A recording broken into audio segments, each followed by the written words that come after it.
আসসালামু আলাইকুম। আমি আছি একটি গ্রামে।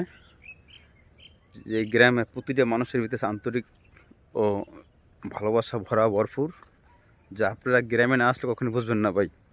এত সুন্দর একটি গ্রাম, আর এই গ্রামের প্রতিটা মানে দৃশ্য আমার কাছে ভালো লাগছে। দেখুন, এখন সকালবেলা প্রচণ্ড কুয়াশা, আর এই কুয়াশার মাঝখানে আমি সকালে উঠছি আজানের সময়, ফজরের নামাজ পড়ছি একটি মসজিদে।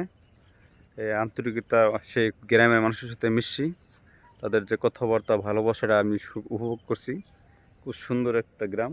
আর এই গ্রামের এই যে ফসলি মাঠগুলো দেখেন, কত সুন্দর ফসল হয়ে রয়েছে ভাই। দেখেন এই যে ধান চাষ করছে এরা।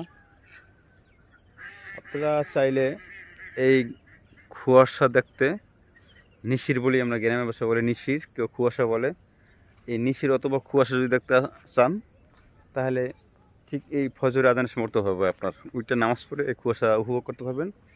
আর এই গ্রামের যে আঁকাবাঁকা রোডগুলো দেখছেন, মাটির রাস্তা, এই মাটির মানুষের জন্য মাটির রাস্তা তৈরি করে দিয়েছে সরকার। আর এই রাস্তা চলে আপনি কিছু শান্তির প্রবাস নিতে পারেন চাইলে। আর আরেক কথা হলো, আপনারা যারা শহরে থাকেন অথবা বিভিন্ন গ্রাম কী বলে আর উন্নত এলাকায় থাকেন না কেন, কিন্তু এই গ্রামের মতো চলে শান্তি আর কোথাও পাবেন না ভাই। এটা আপনি চাইলেও ওখানে শান্তি নিতে পারবেন না যদি গ্রামে না আসেন। তো এই গ্রামের যে কী এটা ভালোবাসা, শহর থেকে আপনি বুঝবেন না।